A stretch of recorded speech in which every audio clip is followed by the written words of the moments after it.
Good morning. Today I have a wonderful guest, Jeff Eager. Jeff, would you mind explaining how you've been a part of the Bend community in the past and currently? Um, and well, no, yeah, where are you in the community today?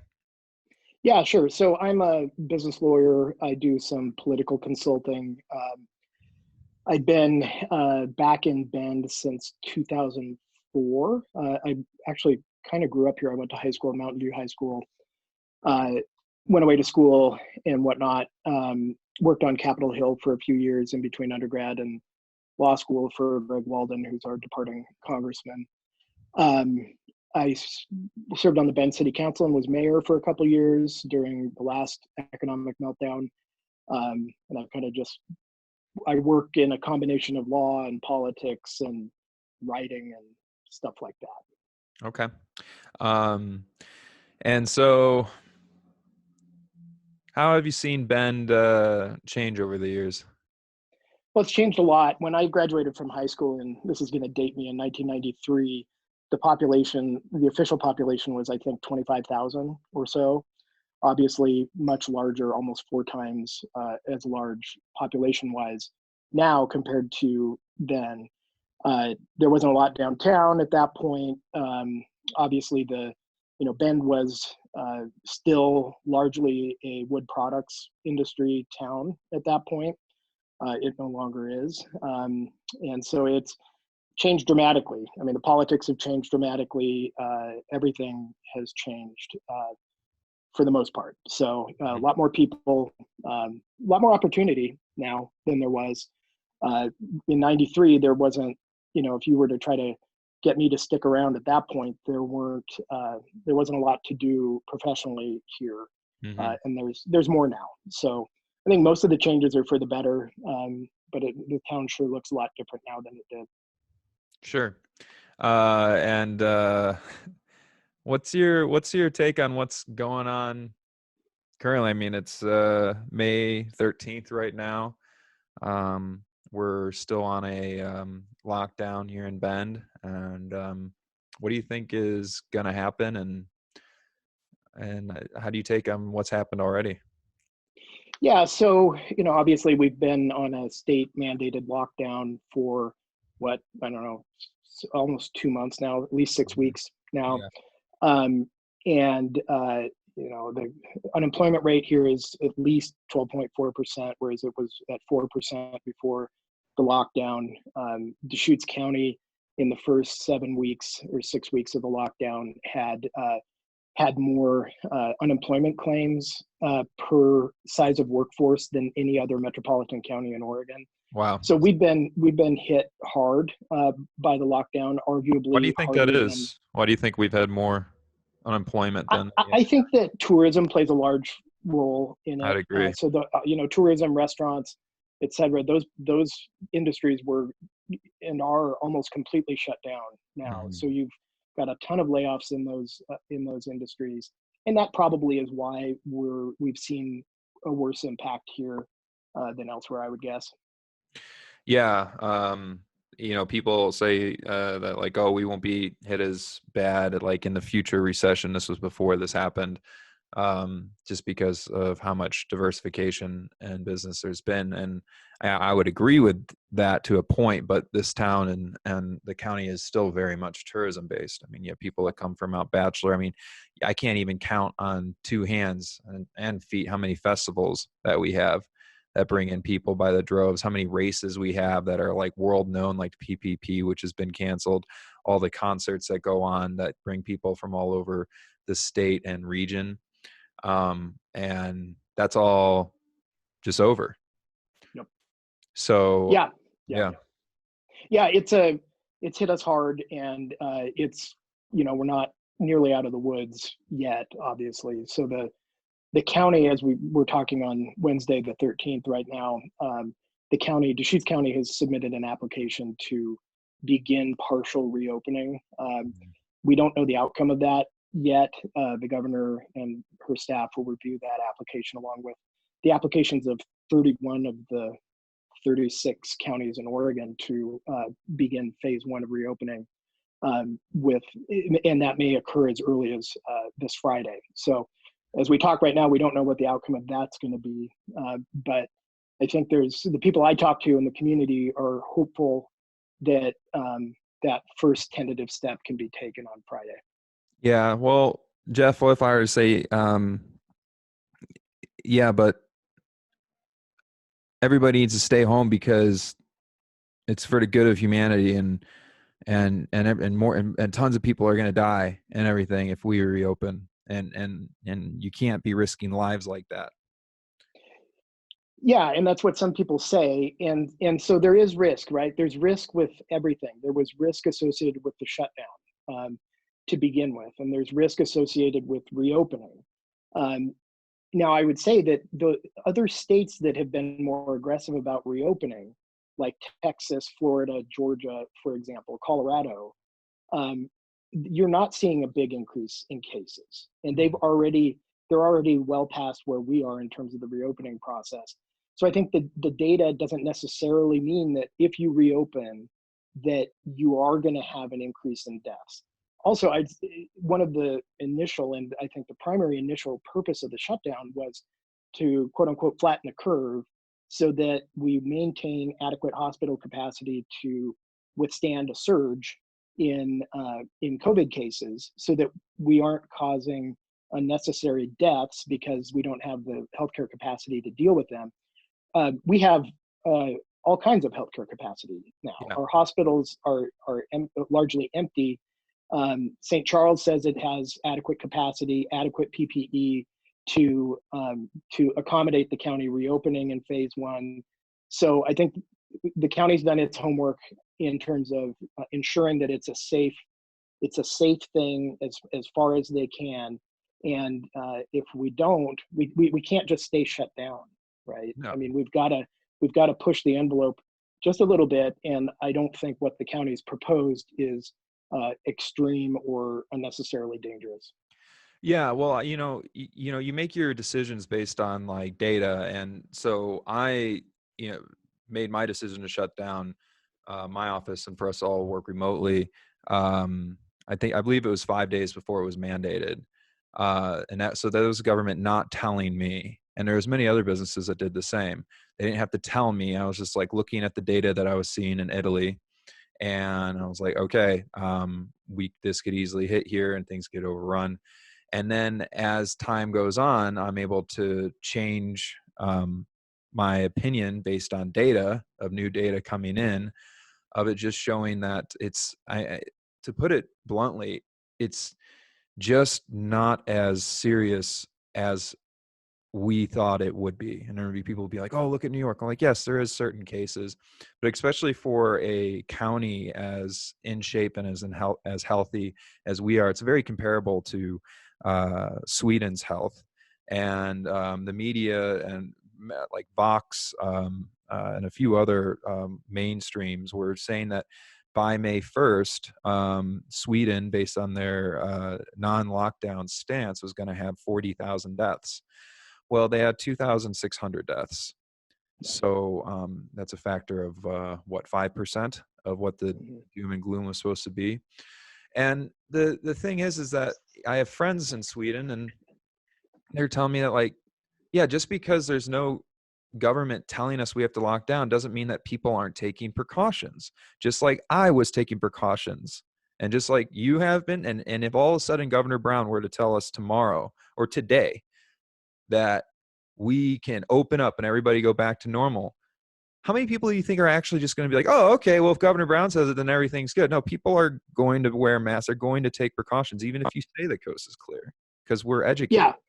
Yeah. And I think that, as with everything, this crisis has shown us that government, no level of government, federal, state, local, has a monopoly on knowing how to keep us safe and what is best for individuals, families, and businesses. Like you were saying, you shut down your office before you were required to. If you look at kind of the traffic in Bend between, say, 5 days before the shutdown, even up into to the beginning of the shutdown, people were staying away. People were being careful. No one was wearing masks at the time because the feds were telling us we shouldn't wear masks. But people were taking their safety into their own hands, and because people understand their particular circumstances. Oh, And I was buying masks and donating them to the hospital, even when they said that no, you shouldn't wear masks. I was just like, yeah, yeah, okay, sure, whatever. right. Because again, I just don't listen to everything the government says and be like, oh, well, it must be true because the government said it. Hmm. So now all of a sudden, I made this, and unfortunately, this is happening in Bend specifically. I don't know too much in Redmond because I don't spend a lot of time there, but I had this. Silver lining to this whole thing when it first started going down. And I was saying to many people, I was like, hey, there is a big benefit to this, and that is it's going to unite us finally, because we've been so divided before over Republican, Democrat, Trump, all that sort of stuff. It's really divided the country. So this is going to be like a 9/11 type of event that's really going to bring us together. And I hate how wrong I was. Yeah, yeah. I was wrong too.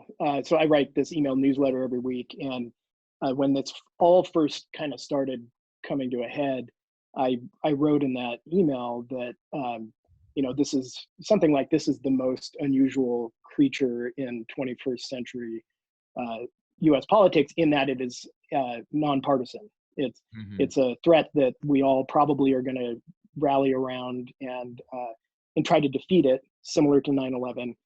And I was completely wrong.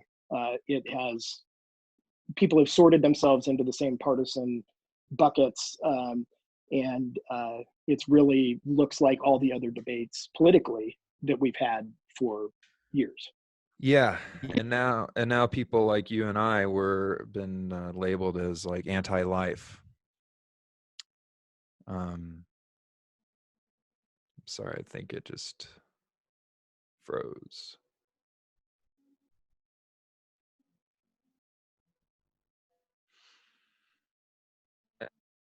You there?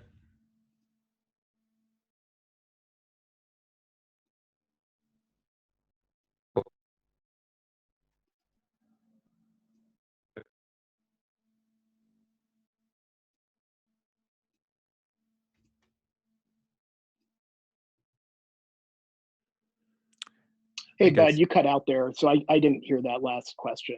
Oh, there you are. Yeah, now I gotcha. Um, I was wondering what the thought is now that I've come forward and put together like a petition to help reopen Central Oregon, and I knew that I was going to create a lightning rod for myself. But I also was just like, well, something has to be done. So somebody's got to be a fucking lightning rod. So whatever. And it was a lightning rod, and basically had way more support than not in the region. But the not support was basically labeling as me as like an anti-life person. Mm-hmm. Mm-hmm. And I'm sure if you've been talking about this to different people, you've probably heard that as well. Yeah. What do you have to say about that stance? That what we're talking about right now on reopen means that we're pro death, anti life. I mean, it's wrong. Obviously, Yeah.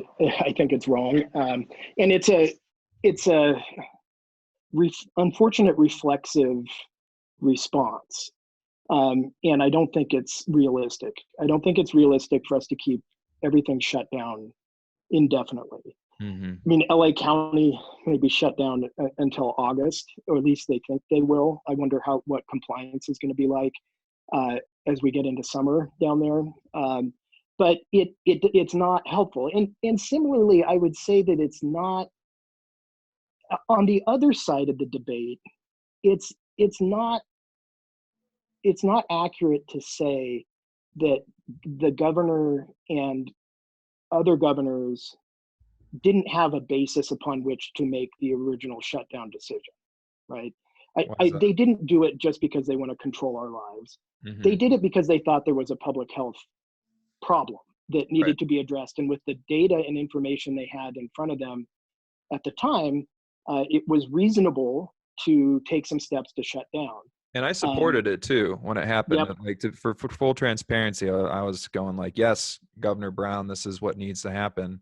But then just more data started to come out, and then time started to come out. And like you were saying before, we kind of skipped over it. But to go back to flattening the curve, Hmm. that was the rallying cry. That was the reason, was to protect our frontline workers and make sure they wouldn't get overrun, and to make sure that we would have a hospital bed.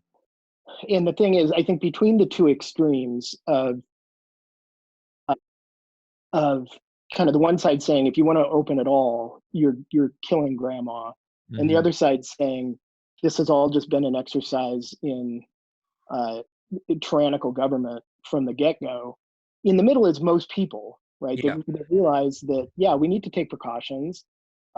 We are going to unilaterally take precautions regardless of what the government tells us to do, and we can't just stay closed in perpetuity. We No. So I think that's where the vast majority of people are. The hard part from a political standpoint, a political debate standpoint, is you have to make a nuanced argument in the middle, right? You have to say, well, yeah, maybe it doesn't make sense to just totally open everything up right now, uh, but let's do some incremental stuff and see how it goes. That's a more difficult argument to make than Kate Brown is tyrannical, or that the right wingers are trying to kill grandma. Those are Yeah. easy arguments to make.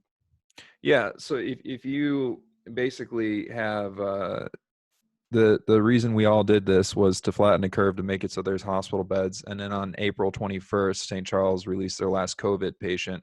So we did that. That was done. So now we know that we can like open up, and if it starts to spike again, like if that were to actually happen, Mm-hmm. then we would all just be like, okay, let's all retreat a little bit. And I'm sure that would be a fine. But people are losing sight of that, and it's like, no, no, no, this is what needs to happen because this is what they're saying and everything like that. It's like, no, what they were saying was for just the healthcare workers, so we don't get overrun, and that's been done. And people, unfortunately, are losing sight of that. And so when they start saying this whole like, well, you're pro profit and everything like that, like for me personally, no, it's not. It's not about that. This is about history, and as Mark Twain said, it doesn't repeat, but it sure does rhyme. And if you look at the situation that the government has put us in right now, we are basically forced to live off of stipends, off of a welfare system. $1,200 unemployment plus $600, and so far the Fed has printed about seven, I believe, just under $7 trillion, and that's more they did in the last 2.5 months than they did in 3 years during the '08 financial crisis. And all you need to do is just study a little bit of history of any fiat currency and what happens when you have massive like inflation and government printing. Um, Recent example being, looking at Venezuela, something that could be maybe more uh, so relative to us might be Germany during World War I, when they started printing money into oblivion, and then the Weimar Republic went into hyperinflation. So you have all this money that's being printed, and right now we're seeing a bit of inflation. The CPI index went up on food in April alone by 4.1% inflation. For that to be relative, a normal month increase is 0.2%. So you're talking a 20x increase in inflation. But that's just the beginning, because right now people are mostly across the country staying home. They're taking this money that the government's giving them and they're using it as a safe haven, and they're saving it. But as soon as there's a cure, or as soon as people are like, okay, it's okay, I'm going to take this money, I'm going to start spending it, that's when you have the velocity of the money increase. When you have the velocity of the money and the currency supply increase is when you have an abundance of the currency, and that's when you end up having hyperinflation. And so getting back to like the whole pro-life thing, like or anti-life, no, this is very pro-life, because all of a sudden when you have an apple that was costing $1, and it now costs $120 for an apple, and you're still getting paid the same amount that you were before, how are you going to afford to eat that? I mean, how are you going to afford to eat? So this comes into starvation. And it's not like, oh, that's pretty far-fetched. No, this is what's happened to every single fiat currency that's ever existed, ever. They all go to zero. So ours is going to eventually go to zero. The dollar will go to zero. It's just a matter of time. But this just like started that. And so the more you have wealth that is just being, you can't create wealth from printing currency. It doesn't. Wealth is created when you as a lawyer provide a service to me, and I pay you for that service. When a farmer produces a apple, and I buy that apple from them, that is what creates wealth, and that is what actually keeps an economy going. So when a government steps in and puts all this currency in, what's going to end up happening is a massive inflation, and that leads to people starving. And when people starve, they die. Yeah, when it comes to like those potential, like all the times in history, ancient Rome, ancient Athens, Weimar, the Weimar Republic, Germany, Venezuela, the list goes on and on. Every single fiat currency going to zero. But that might be a little, I don't know. Do you think that I might be exaggerating here with those potential outcomes? What's your take on Well, that? I'm hopeful that the dollar doesn't go to zero, but there has to be some negative impact to running up the deficit and the debt in the way that we have been even before this crisis, and we're now doing on steroids during the crisis. And you can't just have everything shut down and just believe that the federal government can keep printing money to keep the economy somewhat functioning without it having negative effects. And I don't think anyone really knows exactly what those negative effects are going to be. Mm-hmm. But it's not a sustainable model. Aren't we already seeing some of them, like massive unemployment? Absolutely. Yeah, and I wouldn't say the massive unemployment isn't a result of the federal spending, of course, but it is a result of kind of a combination of the existence of the pandemic, which Well, one thing that is a result, though, on the federal spending when it comes to unemployment is, and just speaking locally here, I won't name which coffee shop, but a local beloved coffee shop is looking to open, and he can't because all of his employees are getting paid more on unemployment than they would to come and work. Yep, absolutely. And I've heard that from a number of clients as well, that they even they could get the PPP funds, but then they couldn't get their employees to come back. So then what's the purpose of the PPP funds at that point? So yeah, I mean, there's all kinds of negative externalities that come along with the policies that we have, including making it more profitable for people not to work than to work in some cases. And that's the kind of stuff that we're going to have to be very careful that gets peeled back as soon as it can, because these things can become, these government programs don't tend to go away once they're started. And even when they're enacted during emergency situations, you have to guard against them just sticking around. Right. And if you keep unemployment benefits where they are, the risk is going to be that there's going to be a whole group of Americans who previously thought it was a good idea to work who don't anymore. And that's not good for anyone. No. And why is that not good? Well, it's not good because it's not good for a whole lot of reasons. First and foremost, for those people themselves. I mean, the social science data is very much that people are happier when they're working, and it's a more fulfilling life. They get involved in fewer drugs, alcohol, all the bad stuff that people get into when they don't feel fulfilled. And so, first and foremost, it's a problem for those people who follow the incentives and don't work, and their lives become worse in the long run themselves. Also, it just makes the economy less productive. The amount of wealth being created would go down. The amount of tax revenue available for all the stuff that the government wants to do would go down, and our standard of living ultimately would significantly decline. Yeah, and that's like a significant potential that can end up happening here, if this can breed the way towards like having a more socialist, communist type of regime, and that has been just proven time and time again that it doesn't work. It leads to mass genocide and mass famine, all under the name of equality. And so it's a spooky deal, but it is something that could end up rearing its ugly head if we just don't go and make our own prosperity. What do you think would happen if God forbid the free market handled this pandemic? Just the free market. Yeah, so that's an interesting thought experiment. If none of the restrictions were in place and we all basically got to make decisions based upon the information we had, and let's assume the government, federal and state government, was maybe focusing on giving us the information we need, because we're not epidemiologists, so we don't necessarily know, how far apart to be and whatnot. It would be. It's not clear to me it would be worse.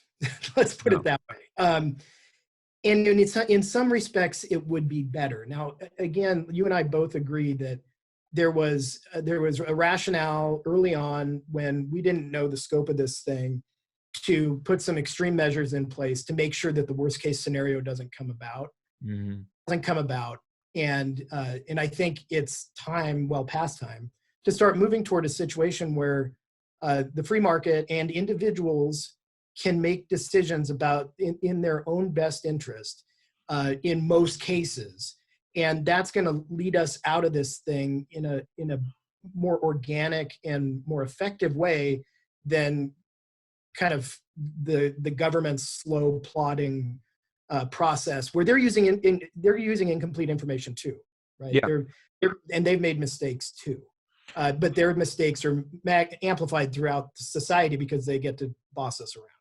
Yeah, and in the case of like a free market, like reopening, if you were to just contemplate the idea, like we were talking about yesterday, for specific examples in town, if Wild Rose were to be a restaurant where they were to open and just go completely back to normal, so that place is always packed.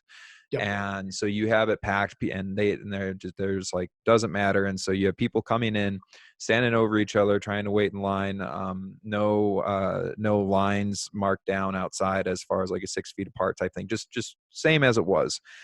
And then you have that compared to like say Deschutes, the pub, and they're doing the opposite. They're open, but they have lines, and they've decreased their seating by, let's say, 40%. Whatever, to give the type of space that is needed. And so you have people that are just like, they're like, you know what, I want to take that risk, and it's my life, and I'm going to go to Wild Rose. And so they end up doing that. And either A, we've already developed a type of herd immunity and nothing really happens, or B, something does happen. And then people that were going to Wild Rose, it keeps on getting correlated that they're coming down with COVID. What is going to happen? What's going to happen when it comes to you and myself and any person, any rational mind? What are they going to do when it comes to where they're going to decide to eat? Are they going to go to Wild Rose? No, they're going to go to the pub because most people aren't stupid, and they're self-interested. So they're going to make decisions based on their own and their family's best interest, and that would mean not going to a place that is dangerous, and that would mean that. That there'd be and there will be, as we begin to reopen, regardless of what the government regulations are, there's going to be a very strong profit incentive for businesses to be very safe, because they want customers, and customers aren't going to frequent their businesses if they feel like they're going to get sick there. So the free market will drive that, because this is all anyone even cares about, right? Mm-hmm.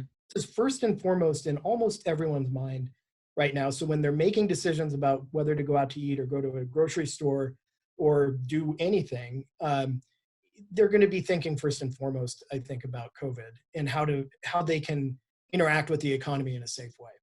Yeah. And so one thing that I would do I decided to end up cutting my own hair by my obvious horrible haircut, because I was forced to make that decision because they forced barbershops shut down. But with the science of UV light destroying the virus within the matter of about 30 seconds, and if I were to need to go get a haircut, I would call around and wait to find a barber that'd be willing to take a chair. I don't need the nice fancy chair. I could come and bring a chair Yeah. outside, and for them to wear a mask if they're not already wearing masks. And that would be the barber that would personally get my business. And I'm sure Yep. it wouldn't take a lot of calls for me to find somebody that wouldn't be looking to do this unreasonable request of just taking a chair outside, because what's the one thing I'm missing inside? Maybe some shears. I can help out by bringing an extension cord. Okay, Mhm. we're done. We have Mhm. everything. We have an extension cord and we have a chair. Scissors could come outside, everything like that. Same with seating outside, if you're going to be inside, I'm personally going to be looking for a barber that's going to be wearing a mask and a 95 Absolutely. mask. Yep. And so people end up making those decisions. And if there's a barber that's just saying, fuck it, we're just going to go back to the way things were. And as soon as news pops up that like Joe Blow ended up getting COVID because he went to that barber shop, people Mhm. aren't going to go to that barber shop. And that's Mhm. just the free market being just showing like that's what Mhm. people's interests are. It's just like the organic movement. There was no law that said that we need organic food, Mhm. but it has become one of the most successful marketing and Mhm. overall movements in the history in the 21st century. Where all of a sudden Walmart has an organic food section. And that's because people vote with their wallets. That's how you really vote. That's how you really determine policies. It's like, I want organic food, so I'm going to pay for it. And then other businesses go, oh, they want that. So in other businesses, like when one barbershop sees that another barbershop has a line down the sidewalk for outdoor haircuts, I'm like, I want a line down the sidewalk for outdoor haircuts. Hey, let's get 5 chairs Mhm. and bring them outside with a power strip, and and that's about it. Like I I this blows my mind when you do the opposite though. Now you have these things failing and you're like, oh well, we got to keep staying inside, we got to keep sheltering in place while people are trying to find a way to feed their families. Yep. It's terrifying, but Yeah, that's what we live it in. So is. how can we end up becoming more like aggressive right now? So we have this light opening. Can you talk about like what these phases are going to be like, and what's going on with this light opening is going to happen on the 15th? Yeah. So hopefully it's going to happen on Friday. So, Why do you say hopefully? well, because we don't know whether the governor is going to grant the request of Deschutes County yet or not. We should know that apparently by tomorrow, which would be Thursday the 14th. Hopefully, maybe today, which would be nice because businesses will need some lead time to try to reopen. It would be nice. Yeah. Um, and so, but what what Deschutes County and 30 other counties in Oregon have applied for is to enter what the governor calls phase 1 of the reopening, which would allow restaurants and bars to reopen so long as there's physical distancing inside those restaurants. And it would allow more retail operations to open up again, so long as there's kind of physical distancing and precautions taken. And it would allow groups of, in her draft anyway, up to 25 people to gather locally in kind of a social setting. Um, and so those are kind of that's what goes along with phase 1. And then if a county gets into phase 1 and then over 21 days doesn't have a significant worsening of the COVID situation in their county, then they can graduate to phase 2 where there's additional opening, and then that process repeats itself so that they can get into phase 3, which is essentially mostly normal operations. What do you think is the threat to entrepreneurs on lawsuits brought about on them by patrons or their own employees for contracting COVID? I think there's significant liability risk for businesses. So how do we stop that? Because me personally, talking about my business, if they say that I'm able to open on May 5th, because I've already been seeing this kind of trickle down across the economy. Like I predicted that this kind of shit was going to happen, just knowing uh, our society is very sue happy, very, very light Mhm. sue trigger. And so as it's already been starting to creep up with Amazon and a few other companies, since my company can work remotely, I am not going to be having people in the office due to that Yeah. reason. So how do you alleviate my and other businesses' fears of that? Well, there's no way to completely alleviate it. It's appropriate for business owners to be concerned about the liability risk. The standard to which businesses would be held as things currently stand is that they have to take reasonable precautions to prevent someone from getting sick in their business, be Mm-hmm. that employees or customers. So what does that look like? I think that a place to start for businesses is follow the CDC guidelines about physical distancing, masking, all that stuff, and also follow any orders from the state about, especially in the employment realm, how to keep employees safe. I think that for businesses that, as we begin to reopen, and businesses like yours and mine, where we are currently required to have people work remotely if it's possible, businesses, even once that restriction is lifted, um, encouraging people to work remotely for a period of time is probably smart. Mm-hmm.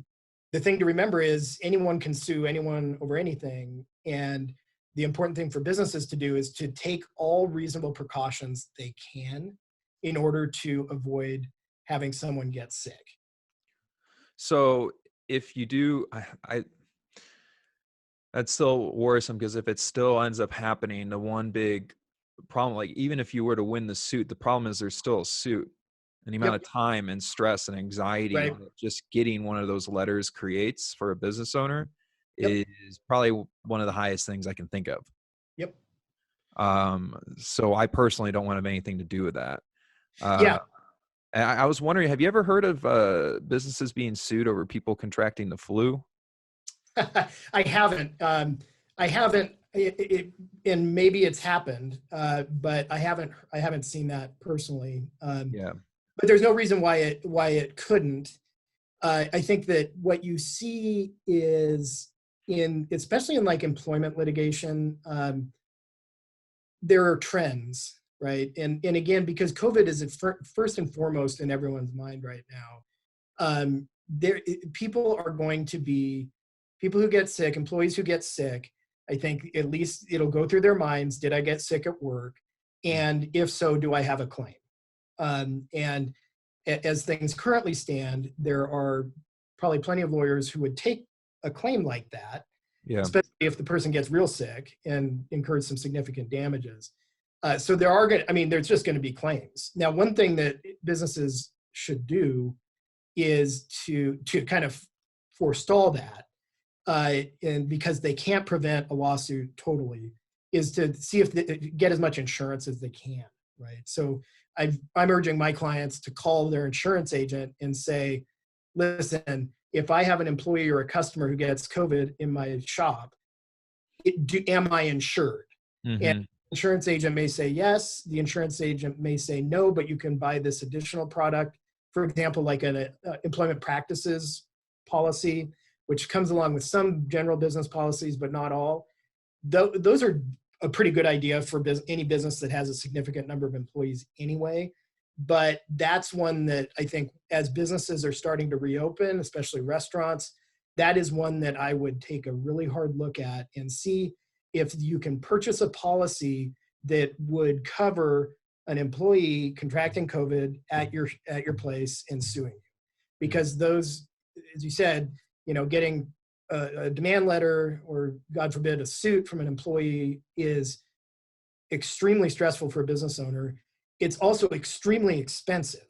And if you have good employment practices insurance, that expense, and some, not all, some of that stress is going to be removed because you're insured for it. Mm-hmm. What do you think can happen locally to help get us open quicker? Well, I think what can help is, I think on a couple of fronts. One is to realize, for those people like you and me that want to push toward reopening, we need to acknowledge that there is a constituency on the other side of that issue that is contacting their elected representatives, posting on social media, et cetera, saying we can't reopen because grandma will die. Yeah. And But can't we and just protect grandma? Can't yeah, we just say, hey, exactly. grandma, don't go outside? And can't we I tell know. that person, like, nobody's going to come and cough. Like, if you stay inside, you're not going to contract it. I know. Like, nobody's I know. saying that you don't have to come outside. Nobody's going to come up to your house and start coughing in your vents. Yep. No, exactly. No, and that's true. And that's what, I think something like our trajectory out of this is something like that. Like, people who are vulnerable, yeah, stay inside, no kidding. But for the rest of us who maybe aren't vulnerable, then, there's an opportunity to get out and actually engage a little bit more than what we've been doing. But I think the point is that for people who think we need to reopen, tell your elected representatives that, because they're hearing from other folks that are saying absolutely don't. So like Deschutes County commissioners who approved this reopening plan, they're taking some political risk here, and they need to know that people are in their communities support that move and want them to continue to move toward reopening to the degree that that's possible. I think that the other thing that we can do is, as we reopen, try to be responsible with it. Mm-hmm. So personally, I think it's a good, I wear masks when I go to the grocery store and stuff like that. I think it's a good idea for people to do that, to maintain social distancing to the degree that that's possible when you're in public, and just be careful.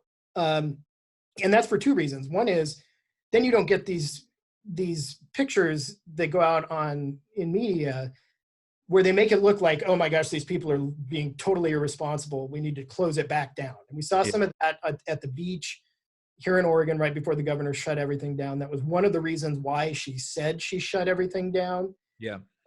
So if we want to continue to reopen, we got to be careful not to create that kind of imagery, but also so that we don't see a resurgence, right? So, so that we can continue to show progress. We don't see a resurgence in COVID. And then that provides the basis then to continue to push the boundaries and move more toward a normal circumstance. So push the Deschutes County commissioner then? Yeah, they're doing what you and I want them to do right now.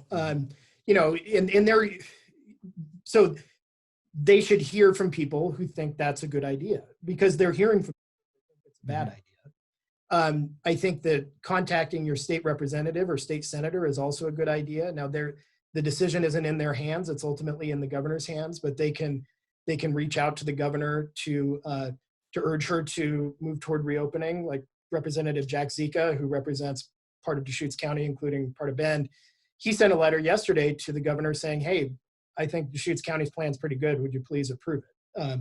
So there is some influence there. And so, yeah, letting your elected officials know that there are people in the community who think we can do this safely and want to do it responsibly. That's important to this process. What do you think Bend looks like if we don't really reopen over the course of the summer and we kind of go down the California route? Yeah, it won't be good. It won't be good. Those kind of first and foremost, like the tourism industry and kind of the restaurants and everything that's kind of secondary to the tourism industry. Those what we're all hoping are kind of are temporary layoffs in some cases become permanent at that point. Well, yeah, it's not like Epic Aircraft. They laid off 250 of their 300 employees. Yeah, right. And Navis did a huge cut. My business, we had to let go of 6 out of 22. It's significant. Yep. So a lot of people keep on pegging this just on like, oh, well, restaurants and hotels. But there's a lot more to that, and there's a lot of ripple effects that happen. Like all the businesses that like the B2B that operates off of restaurants, like credit card processing, marketing, commercial real estate. All of these things are going to be suffering immensely, and those all have repercussions on like just a whole lot of bank defaults. Yep. So, you can end up, I mean, potentially, the way I unfortunately see if this continues to happen is that, people, joke around with those bumper stickers that says Ben sucks, don't move here. Well, be Yeah. careful what you ask for. Yep. Yep. Yeah, and that's true. And so, especially to the degree if there are other parts of the country that reopen sooner and their economy gets going sooner, you're gonna see people leave those places where they can't work and go to those places where they can. Uh, Hmm. one thing in the long run that might help Bend is that I think there's a perception which bears some correlation to reality that the COVID stuff is way worse in kind of dense urban areas. So you may see people that want to get out of San Francisco, get out of New York, get Hmm. out of Seattle, some of these places that have been hit worse than Bend, and seek a setting like Bend. Yeah, Uh, Now, of course, none of that matters at all if they don't have the money, if they can't sell their house for a profit wherever they're coming from, and if they're working, if they can't find a job here. sure. But I could see a path that in the long run, places like Bend become more desirable. But again, the none of that happens if we don't have a functioning economy. What would you do? So you used to be mayor. What would you do if you were mayor today?